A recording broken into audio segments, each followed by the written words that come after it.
one of the big things that holds a lot of women, especially back in the keto space, from emphasizing and prioritizing more protein is a fear of their blood glucose going up. So if we could touch on that a bit, and I know that Dr. Gabrielle Lyon has also said that in the women that she works with, and men as well, that they tend to have a higher fasting blood glucose in the morning, more in the 90s, and also a little bit higher cortisol. So why should people not fear that if they're looking to really recompose their body with more lean mass and muscle and to burn more fat? Why should they not fear that? Yeah. You know, I mean, we always see that. We see it both in humans and animals, actually.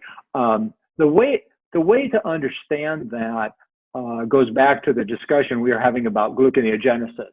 When you take in protein, protein's metabolized very slowly. And so in the middle of the night, you're still metabolizing protein you ate during the day, okay? And so if you're on a low-carb diet, now the body is having to make, you know, it's demand-driven for gluconeogenesis. You're having to make glucose. And so the body learns to do that pretty much 24 hours a day, okay? So if you look at uptake of glucose in muscle in the middle of the night, you'll find that it's higher on a low-carb diet than it is on a high-carb diet. Because in the middle of the night, you're relying on your liver glycogen to keep your brain from dying. So you keep using liver glycogen. So when you wake up in the morning on a high-carb diet, basically you've depleted your liver glycogen, your blood sugar goes down, and you're kind of hungry. High-carb diet, in the middle of the night, you're using glycogen, and you basically you wake up, you've depleted most of your available glycogen. Your blood sugar is going to be low, and you're hungry. Where if you're on a high-protein, low-carb diet, in the middle of the night, your gluconeogenesis is exactly the same as it is during the day. So you're going to wake up with a much higher blood sugar. You're not as hungry, and it's stabilized, and that's why you don't get the ups and downs. The cortisol issue, probably, I don't have a real good answer for that, but I believe it's because that you're driving gluconeogenesis more all the time.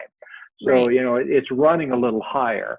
So the body is now stabilizing blood glucose. And it's one of the reasons low-carb diets work so well for diabetes or metabolic syndrome, is what you're now doing is you're avoiding the big peaks and valleys.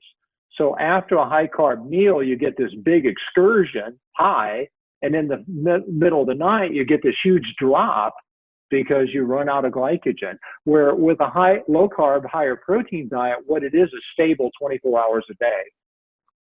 That's really amazing. The body is just incredible. Yeah, no, I mean, we looked at glucose uptake into muscles during the middle of the night, and we're shocked that on the high protein diet, muscles are actually using more glucose in the middle of the night on the high protein, low carb diet.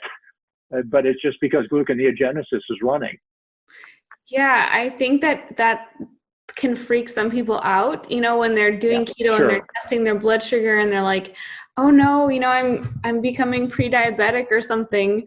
Because my blood glucose is going up in the night, but it's totally different than, say, postprandial measurement that you're using to assess diabetes. Yeah, the real measurement that people should be making is 2 hours after a meal. Yes. And they should look where their glucose is. And what they'll find is on a low carb, high protein, it'll be much lower than on a high carb, low protein diet. Absolutely. So, you know, that's the key. One of the things that, again, I don't have a real good answer for are people who are sort of metabolic syndrome. You know, people who have really high protein diets sometimes will run higher A1Cs. And I'm not real sure what to make of that. It's very individualistic. I think it is a metabolic difference of some people. And that my earlier comment that I don't think any one diet is perfect for every individual. And I think you do need to do a little experimentation with that. But the fact that your fasting blood sugar is higher on a low carb, higher protein diet, that's exactly what it should be. That's amazing.